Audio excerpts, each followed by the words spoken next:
So what happens when a single deadline set by one of the world's most powerful leaders puts the entire global economy on a knife's edge? Well, that's the story we're diving into today, this high-stakes standoff between the United States and Iran. And believe me, the clock is ticking. Right at the heart of this whole confrontation is a tiny strip of water with massive, massive global consequences. Get this, a staggering 1/5 of the entire world's oil supply passes right through the Strait of Hormuz every single day. And that, right there, is why they call it a global choke point. It's become the fragile and contested stage for an international crisis that has the entire world holding its breath. Okay, so what is this choke point exactly? The Strait of Hormuz is the only way out by sea from the Persian Gulf to the open ocean. It's that simple. And with Iran threatening to choke off this vital artery, President Trump is under some serious pressure to find a way out of a standoff that could send absolute shockwaves through the global energy market. And all that pressure? Well, it's led us right here, to the president's ultimatum. We're talking about a hard deadline of 8 p.m., delivered with some incredibly direct and inflammatory rhetoric. At a press conference, President Trump was crystal clear about the timeline and, characteristically blunt. He said they have a period of till tomorrow at 8 o'clock. That's 8 p.m. Eastern Time, a moment the entire world is now watching. And wow, the language being used to frame the stakes here is just as dramatic as the situation itself. In a post on Truth Social, the president issued this pretty chilling warning. A whole civilization will die tonight, never to be brought back again. I don't want that to happen, but it probably will.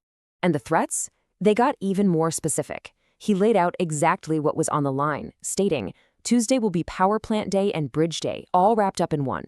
All power plants will be burning, exploding, and never to be used again. The tone was just so personal, so aggressive. Really, it's the kind of language you almost never see in international diplomacy. In another post, he demanded Iran, and I'm quoting here, "Open the effing strait, you crazy bastards, or you'll be living in hell."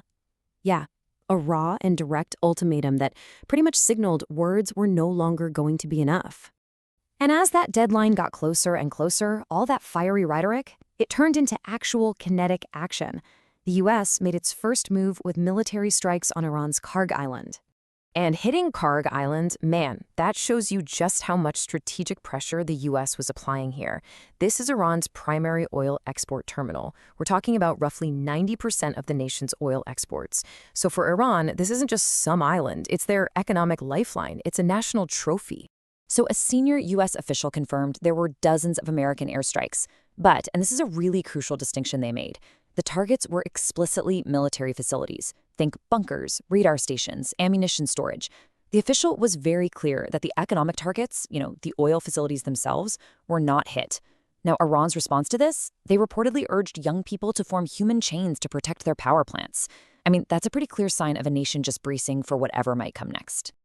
As you can imagine, this rapid escalation, the threats, the strikes, it led to some wildly different interpretations from observers. The big question became, was this the art of the deal in action, or, as some were suggesting, a great war crime in the making? And you can see that split captured perfectly right here. On Fox News, analysts were framing this as a masterful negotiating tactic by a decisive leader who was absolutely not bluffing. They suggested the goal was complete and total regime change, and that the U.S. held the leverage to exact, quote, much, much greater pain. Then you flip over to CNN, and wow, a starkly different perspective.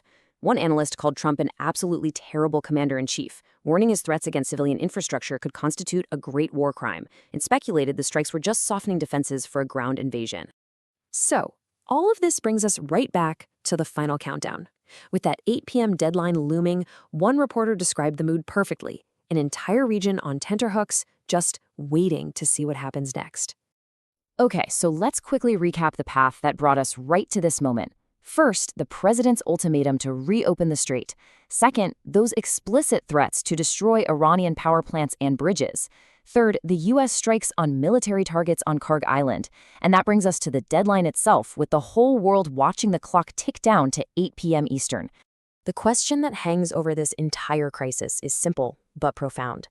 With the deadline looming, are we witnessing the brink of a devastating war? Or are we just seeing the final high-stakes moves in the art of the deal?